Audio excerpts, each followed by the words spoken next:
This is current data. So if you went back a few weeks, you'd see this just absolutely covered in fire alerts. Singapore sits right here.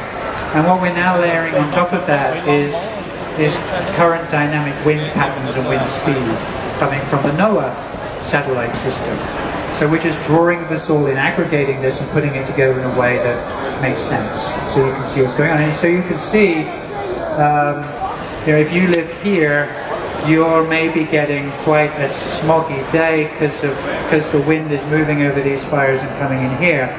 Singapore sometimes has been in the news because you get very bad fires here and winds just carrying it, even from as far away as here, over Singapore. And that's led to some very difficult political dynamics in the region as neighbouring countries struggle to work with each other to try to address this situation. So that's Global Forest Watch fires. We've also got very high resolution imagery in here. I don't know if we've got time to pull up some of that.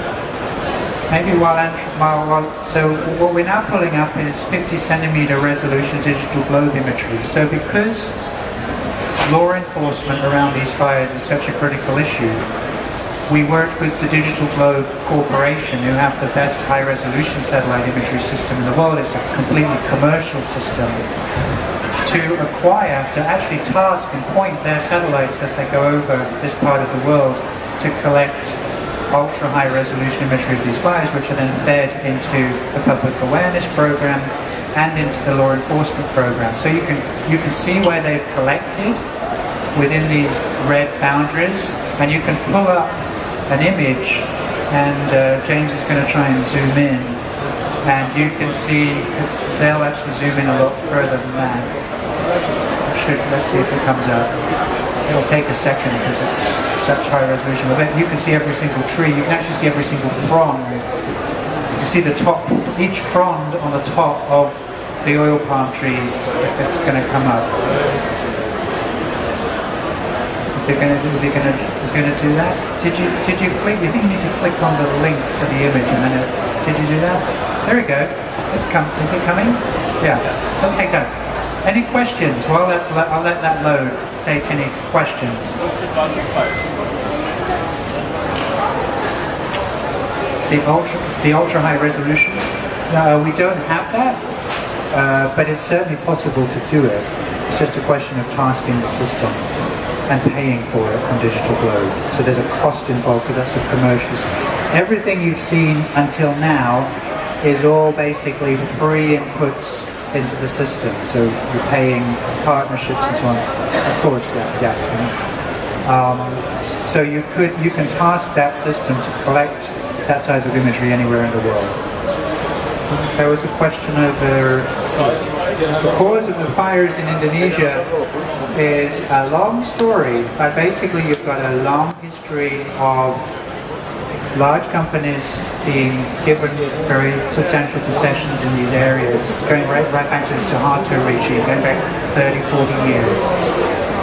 And a lot of conflict with communities in those areas as those companies have come in and installed those operations.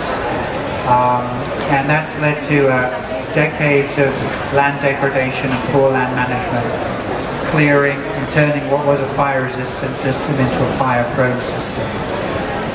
It turned particularly ugly this year because of El Nino. So they had a much longer dry season than expected, and they had terrible fires lasting for about 2 months. So the causes are illegal burning and legal burning, inability of the large companies to work with the communities in those areas because they're in conflict with those communities, to work on fire suppression, even where they want to, and a general governance environment that's weak, let's say, to be polite. So a lot of this is illegal activity. A lot of it generates a lot of money that feeds into the local political patronage structures. So you've got the police and the military and local politicians quite involved in some of these activities or sponsoring them. James is bringing up here the patchwork of concessions across that area. Often these have only been half developed because of conflict.